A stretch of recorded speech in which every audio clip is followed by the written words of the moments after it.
Développer une marque, je vais pas vous surprendre, j'adore ça. Mais il y a un truc que je trouve difficile à gérer, c'est le fait de ne jamais décrocher. Quand on a une marque, c'est même un peu le prolongement de nous-mêmes. Du coup, la marque ne s'arrête pas le soir, le week-end ou les jours fériés. Ouais, sauf que l'idée, c'est pas de devenir esclave de sa marque. En tout cas, moi, j'en ai pas du tout l'intention. Alors la solution, c'est Jonathan Noble, un de mes invités sur le podcast du marketing, qui me l'a donné.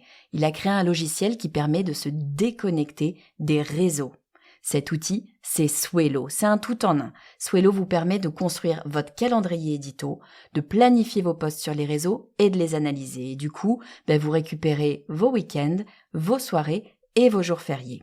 Et comme vous écoutez le podcast du marketing, vous avez le droit à une réduction de 20%. Et puis pour être sûr, vous pouvez commencer par l'essayer gratuitement pendant 7 jours. Il vous suffit d'aller sur lepodcastdumarketing.com/Swello, SWE2LO. Vous écoutez le podcast du marketing, épisode 97.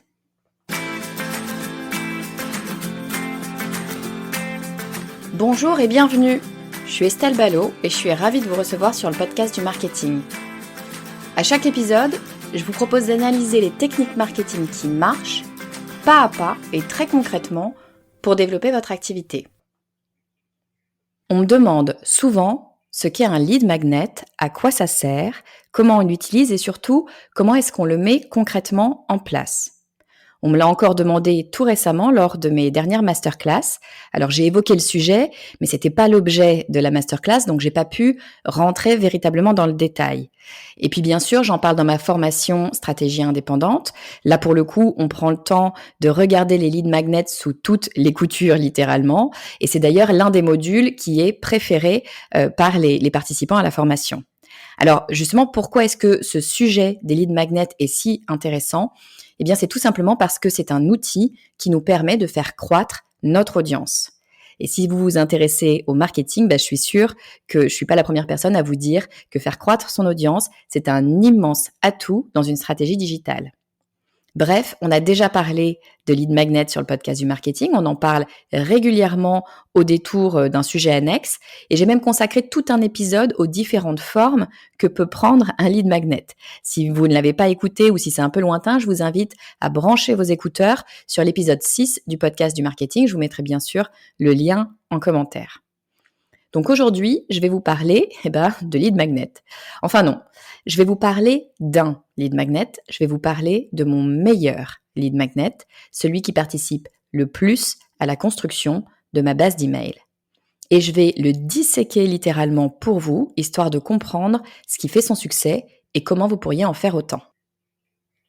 Alors on commence par le commencement, évidemment. La question qu'on peut se poser, c'est pourquoi est-ce que c'est intéressant de faire croître sa base d'email ?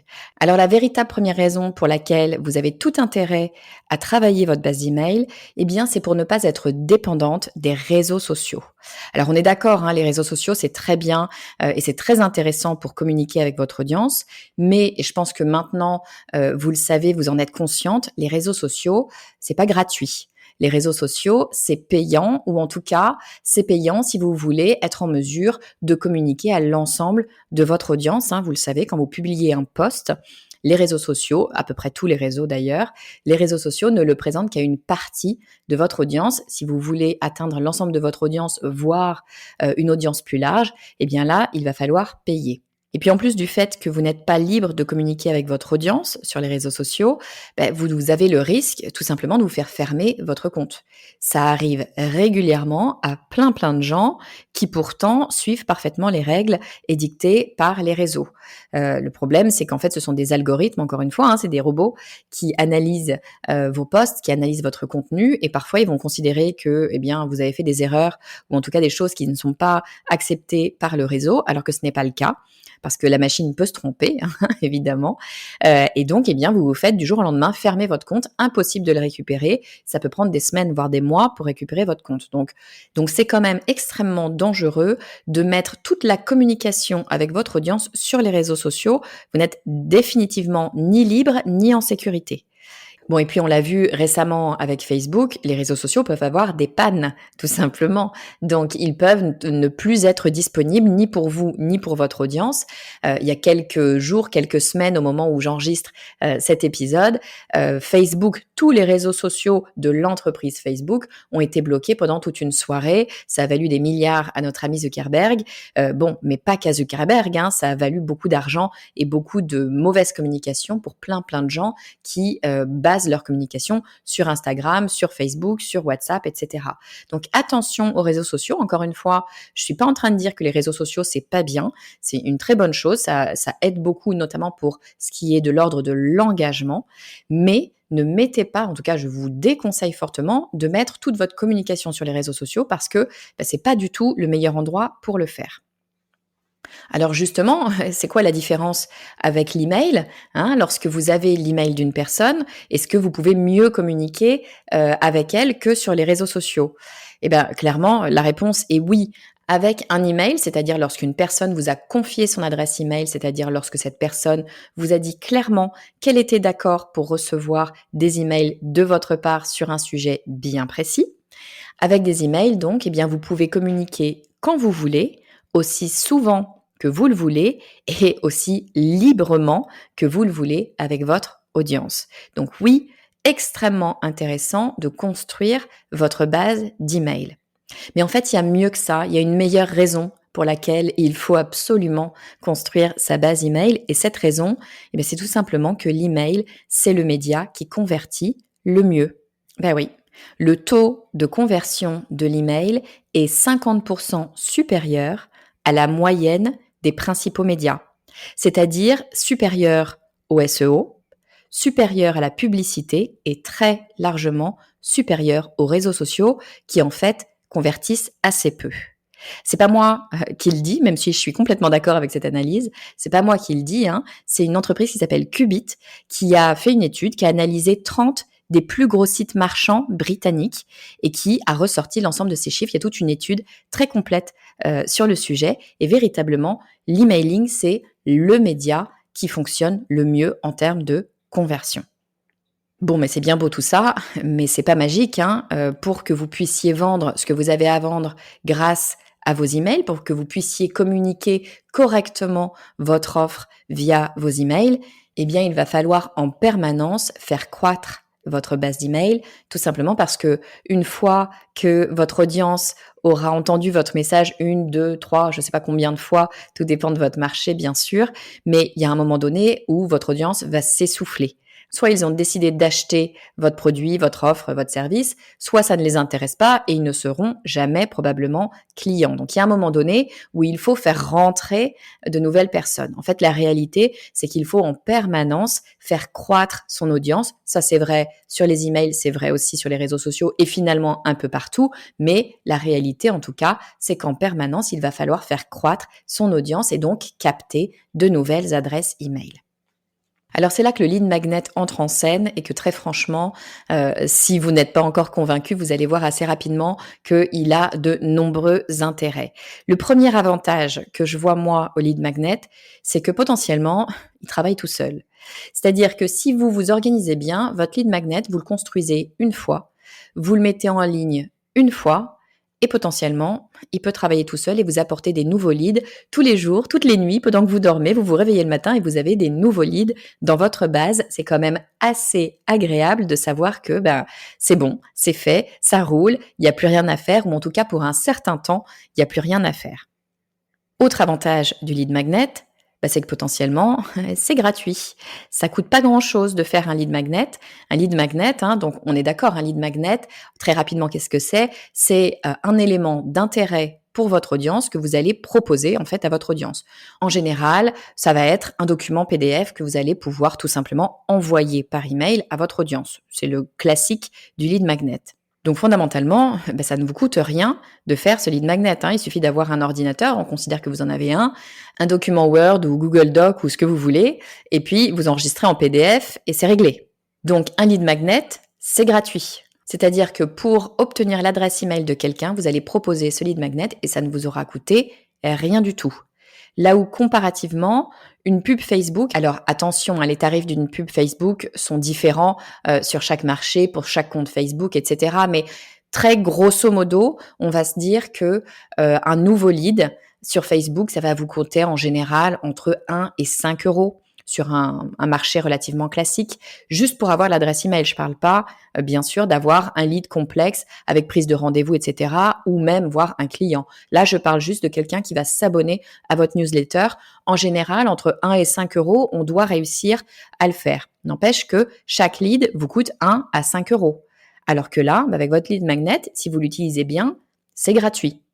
Ce que vous pouvez faire d'ailleurs aussi, c'est cumuler les deux, parce que le lead magnet, bien sûr, il va falloir le mettre en face des personnes, de nouvelles personnes, pour pouvoir obtenir vos adresses email. Donc, vous pouvez tout à fait cumuler les deux, c'est-à-dire utiliser la pub Facebook pour toucher de nouvelles personnes et leur proposer un lead magnet de façon à faire baisser le prix de votre pub Facebook, en tout cas de votre lead via la pub Facebook. Donc, extrêmement intéressant parce que c'est un outil tout à fait gratuit.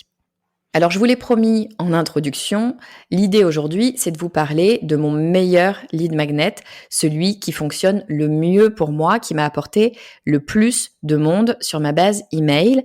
Ce lead magnet, c'est le lead magnet que j'ai construit à la suite d'un épisode du podcast du marketing qui était l'épisode 40, que je vous invite à écouter. C'est un épisode absolument formidable. Cet épisode, il n'est pas formidable grâce à moi, il est formidable grâce à mon invité. Cet invité, c'est Grégoire Gambato. Alors Grégoire, c'est le CEO d'une entreprise qui s'appelle Germinal, qui fait beaucoup parler d'elle, notamment sur LinkedIn, ou en tout cas Grégoire fait pas mal parler de lui sur LinkedIn. Germinal, c'est une entreprise qui forme les entrepreneurs pour les aider à développer leur business. Donc on est complètement en phase, Grégoire et moi, sur ce genre de choses. Et Grégoire a vraiment une super audience sur LinkedIn. C'est vraiment le réseau social de prédilection de Grégoire. Il masterise totalement LinkedIn. Et je l'ai invité sur le podcast du marketing pour venir nous donner en fait ses meilleurs conseils pour comprendre comment faire le buzz sur LinkedIn, comment faire un post qui fonctionne super bien. Pour tout vous dire, j'avais invité Grégoire parce que moi, je venais en fait de faire le buzz, mais alors totalement par hasard. C'était absolument pas prévu. En tout cas, je l'avais pas du tout vu venir.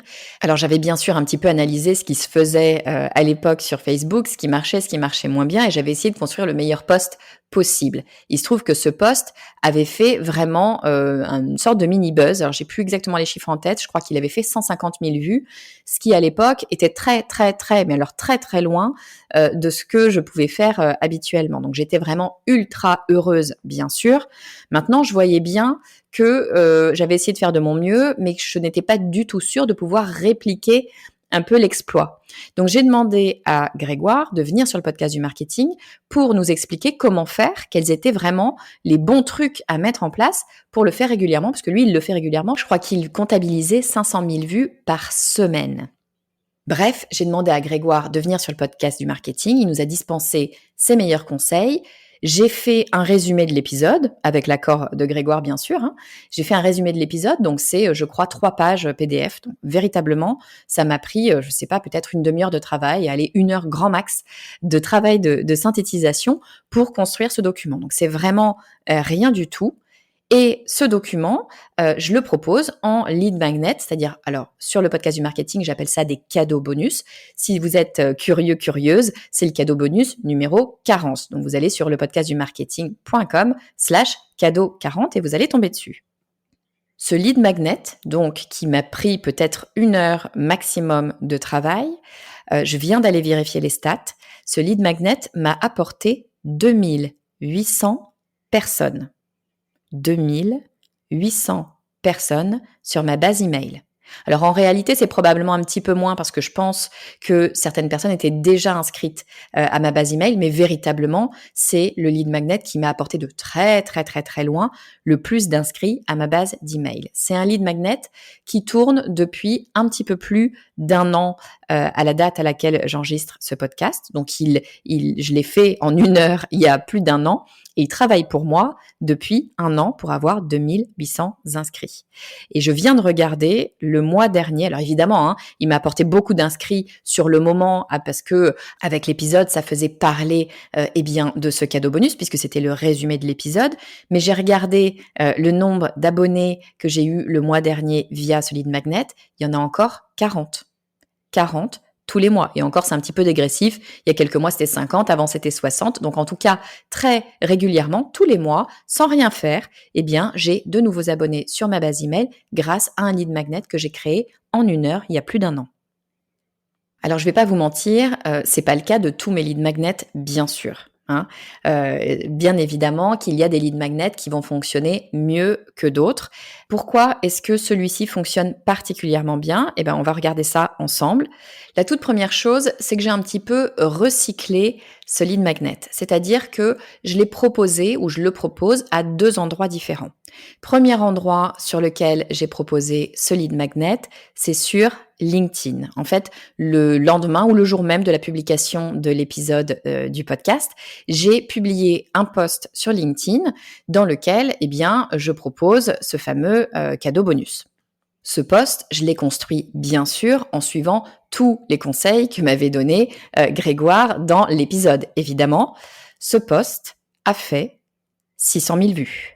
600 000 vues en mettant en pratique exactement les conseils de Grégoire Gambato. Donc, autant vous dire que le type sait de quoi il parle. Ce post, c'est un post assez classique qu'on voit beaucoup, en tout cas un type de post assez classique qu'on voit beaucoup sur LinkedIn. C'est ce qu'on appelle un hack au commentaire, c'est-à-dire que c'est le principe d'un post que j'appelle un post storytelling. Vous racontez une histoire pour embarquer un petit peu les gens avec vous et à la fin de votre post, vous leur proposez votre cadeau bonus et pour recevoir le cadeau bonus, vous leur dites juste « mettez-moi un petit message en commentaire pour que je puisse savoir que vous êtes intéressé et vous envoyer le lien de téléchargement ». Ça, les hacks au commentaire, ça fonctionne extrêmement bien parce que tout simplement, c'est un type de post qui a totalement compris comment l'algorithme de LinkedIn fonctionne. En gros, comment est-ce qu'il fonctionne cet algorithme ? Il commence, lorsque vous faites un post, par montrer votre post à une fraction, mais véritablement une fraction de votre audience. Il regarde pendant à peu près 1 heure, il regarde comment votre audience réagit à ce post. Est-ce qu'il y a des likes ? Est-ce qu'il y a des commentaires ? Est-ce que les gens passent du temps dessus ? Est-ce que ce post a l'air digne d'intérêt ? Si c'est le cas, LinkedIn va le proposer à un petit peu plus de monde, va encore une fois regarder pendant un certain temps comment les gens réagissent. Et plus les gens réagissent, plus les gens passent de temps sur votre post, plus les gens commentent et interagissent avec vous, plus LinkedIn va le montrer à une nouvelle audience, voire ensuite à une audience qui n'est pas votre propre audience, mais une audience de 2e ou 3e degré. C'est le moment intéressant puisque c'est là que vous faites entrer une nouvelle audience dans votre univers. Donc, ce type de post, le hack au commentaire, il se joue un petit peu, on va pas se mentir, il se joue un petit peu de l'algorithme de LinkedIn, puisque dès lors que vous demandez aux gens de poster un commentaire, vous envoyez un signal à l'algorithme de LinkedIn qui dit « post intéressant, il y a plein de gens qui postent des commentaires ». En plus de ça, normalement, si vous avez bien fait votre travail, vous avez créé un post un peu storytelling, donc long à lire. Donc, les gens ont déjà passé pas mal de temps sur le post avant de placer un commentaire. Ils ont passé du temps pour lire votre post. Donc, 2e signe positif pour LinkedIn. Ensuite, dès lors que quelqu'un vous envoie un message ou vous fait savoir qu'il voudrait ce fameux lead magnet, vous allez aller dans vos messages et vous allez lui envoyer le lien de téléchargement. En général, la personne est polie et vous remercie. Donc, encore une fois, LinkedIn se dit, tiens, en plus de ce post, il y a des dizaines de discussions qui sont en train de se créer autour de ce post, véritablement intéressant. Donc, pour l'algorithme de LinkedIn, tout ça lui dit « ce post est vraiment, vraiment bien, il se passe quelque chose ici, ça intéresse les gens qui sont sur LinkedIn, donc il faut que je le montre à plus de personnes ». Alors sur ce post très précisément, parce que des hacks aux commentaires, il y en a plein, ils font pas tous 600 000 vues, bien sûr. Qu'est-ce qui s'est passé, à mon avis, pour que ce post fasse un gros buzz ? Il y a certainement une part de chance aussi quelque part, ça, pour tout vous dire, je n'en sais rien. Mais pour moi, ce qui a vraiment bien fonctionné, en l'occurrence, c'est que Grégoire a eu la gentillesse de venir commenter le post quasi immédiatement quand je l'ai posté. et il a mis quelque chose du type le doc est super bien de ouf. C'est sa façon de parler. Mais toujours est-il que Grégoire, c'est quelqu'un qui a une énorme audience, qui est très respecté dans le milieu, et que donc, lorsqu'il va sur le poste de quelqu'un d'autre et qu'il dit le document que cette personne propose est vraiment de super qualité, autant vous dire qu'il y a une espèce d'avalanche de demandes pour ce document parce que bien tout le monde sait qu'il ne raconte pas n'importe quoi et que donc, a priori, il y a de l'intérêt dans ce document. Donc, dès lors que Grégoire, qui a une super audience, est venu commenter, ça a fait rentrer l'audience de Grégoire sur mon post. Et là, ça a créé une véritable boule de neige. Grégoire lui-même était super surpris. On en a discuté ensemble. C'était vraiment super étonnant. La boule de neige s'est activée très, très, très vite. In fine, j'ai pas re-regardé là récemment, mais je crois que j'ai eu à peu près dans les 2000 commentaires. Donc, 2000 demandes de lead magnet. Sur les 2000 demandes, bien évidemment, vous n'avez pas 2000 personnes qui vont aller au bout du process, puisqu'encore une fois, vous leur demandez leur adresse email. Donc, il y a des choses qui se passent entre-temps. Les gens font autre chose dans leur vie, ils ont bien raison. Donc, tout le monde ne va pas finir sur votre base email, mais en l'occurrence, en quelques jours, là, je crois que ce post m'avait apporté plus de 1000 personnes sur ma base email. Donc, c'est quand même relativement considérable. Je vous rappelle, tout à l'heure, on disait que si on avait voulu le faire sur Facebook, récupérer une adresse email donc pour s'abonner à une newsletter, là en l'occurrence, c'était bien souvent entre 1 et 5 euros de l'adresse email. Donc là, on est à plus de 1000 personnes, on est entre 1000 et 5000 euros de valeur d'adresse email. Tout ça avec un document que j'ai mis 1 heure à créer. Alors, il se trouve que le post, en l'occurrence, a été supprimé par LinkedIn. Non pas qu'il enfreigne totalement les règles de LinkedIn, c'est un petit peu border quand même, mais non pas qu'il enfreigne réellement les règles, mais LinkedIn se méfie des comptes qui, d'un coup, parce que mon compte n'était pas un compte extrêmement actif, et qui, d'un coup, fait un énorme buzz. Donc, ça inquiète un petit peu LinkedIn. Donc, ils m'ont envoyé plusieurs warnings en me disant « Qu'est-ce qui se passe sur votre compte ? Ça n'est pas normal. » Ça leur plaisait pas trop, manifestement, que ce post vraiment réussisse et fonctionne très très bien. Donc ça les a fait un petit peu paniquer et en fait ils m'ont fermé le post, ils l'ont tout simplement fait disparaître. Moi j'ai encore accès à ce post, donc ce que je vais faire, si vous avez envie de voir à quoi il ressemble, je vais faire une copie d'écran et je vais le reposter sur LinkedIn dans la semaine. Donc vous pourrez aller le voir et je mettrai le lien du post dans les commentaires de l'épisode. Alors, je vous disais tout à l'heure que le lead magnet m'a apporté 2800 personnes sur ma base email. Et je vous ai dit que le post que j'ai fait avec Grégoire m'a apporté à peu près 1000 personnes. Donc là, il nous manque quand même 1800 personnes dans l'histoire. Donc, qu'est-ce qui s'est passé ? Eh bien, après ce buzz sur un post LinkedIn, le post LinkedIn, il finit par mourir de sa belle mort à un moment donné. En l'occurrence, là, il a été supprimé, mais enfin, il est resté valide, on va dire, à peu près 3 semaines, 1 mois. Ce qui est long, d'ailleurs, sur les réseaux sociaux. C'est un des gros avantages de LinkedIn, c'est que les posts sur LinkedIn ont une durée de vie qui est particulièrement longue. Toujours est-il qu'une fois que le post est mort, eh bien, j'ai réutilisé mon lead magnet autrement. Ben oui, parce que rien ne vous dit qu'un lead magnet ne doit avoir qu'une seule vie. L'idée, c'est que vous pouvez le présenter à votre audience ou à une audience large de plein de façons différentes. En l'occurrence, je l'utilise et je l'utilise tous les jours. Je l'utilise dans mon message de bienvenue pour les personnes qui me demandent en contact sur LinkedIn. Et ça fonctionne extrêmement bien puisque, comme je vous le disais, j'ai à peu près 1800 personnes depuis 1 an qui se sont abonnées à ma newsletter via ce message. Donc, comment est-ce que ça fonctionne ? Eh bien, quelqu'un me demande en contact sur LinkedIn. Automatiquement, cette personne va être acceptée sur mon réseau. Il se trouve que moi, j'accepte tout le monde a priori. Je supprime après coup des personnes si elles sont désagréables, mais ça arrive extrêmement rarement. Mais a priori, j'accepte tout le monde. Je ne vois pas pourquoi je n'accepterais pas de discuter avec des gens qui ont envie de discuter avec moi. Donc, j'accepte tout le monde et j'envoie systématiquement un petit message de bienvenue, tout simplement pour me présenter. Ce message, il part automatiquement. Je l'ai paramétré avec un robot. J'en ai parlé dans un épisode récent, c'était l'épisode 93. Donc moi, j'utilise un logiciel qui s'appelle Phantom Buster, qui est un petit robot en fait qui vient de façon automatique accepter mes invitations, enfin les invitations que je reçois, et envoyer un petit message de bienvenue. Dans ce message de bienvenue, je vais me présenter, dire qui je suis, parler un petit peu du podcast du marketing et puis, je vais parler de ce lead magnet que j'offre en fait gratuitement comme petit cadeau de bienvenue, à la personne qui rejoint mon réseau. Alors pourquoi est-ce que ça marche? La première des raisons à mon avis, c'est parce qu'on a une thématique qui est en lien avec les besoins de la cible. Ma cible à moi, ce sont les entrepreneurs. LinkedIn, c'est le réseau des entrepreneurs. Et donc là, eh bien, je leur propose des informations sur le réseau qui est leur réseau favori. Donc a priori, on est dans un thème intéressant pour eux.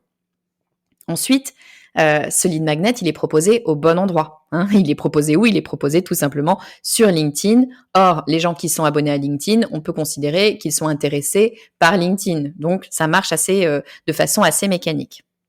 Et puis, il est proposé au bon moment puisqu'il est proposé sur un message de bienvenue. Donc, c'est plutôt agréable quand on rentre en contact avec quelqu'un, quand en plus de ça, on demande à rentrer en contact avec quelqu'un, que cette personne non seulement vous accueille, mais en plus vous accueille avec un petit cadeau. C'est quand même plutôt sympathique. Donc tout ça cumulé, le fait qu'on soit au bon endroit, le fait que le thème soit bon, le fait que le moment soit bon, eh bien tout ça fait que naturellement, énormément de gens qui me demandent en contact sur LinkedIn finissent par arriver sur ma base email via ce lead magnet. Donc je récapitule. Pourquoi est-ce que c'est intéressant, important, nécessaire de construire sa base email? Eh bien, il faut le faire à mon avis pour ne pas être dépendante des réseaux sociaux qui sont payants, qui présentent un risque tout simplement de fermeture de compte ou un risque de panne. C'est intéressant également parce que, avec les emails, vous allez être totalement libre, pouvoir communiquer quand vous voulez, comme vous voulez, aussi souvent que vous le voulez. Et puis, troisième raison pour être extrêmement intéressante, tout simplement parce que c'est un média qui convertit extrêmement bien, qui convertit a priori mieux que le SEO, mieux que la pub et surtout bien mieux que les réseaux sociaux. Mais bien évidemment, votre base email, il va falloir l'alimenter. Comment est-ce que vous allez pouvoir l'alimenter? Bien évidemment, avec ce fameux lead magnet qui va pouvoir, sans forcément vous demander un énorme travail. D'ailleurs, je vous invite à proposer un lead magnet sans passer trop de temps à le construire. C'est l'erreur de beaucoup de gens. On a l'impression que pour que ce soit efficace, il faut qu'on ait passé des heures et des heures à le construire. Je vous prouve le contraire. 2800 personnes sur ma base email avec un document que j'ai construit en maximum 1 heure.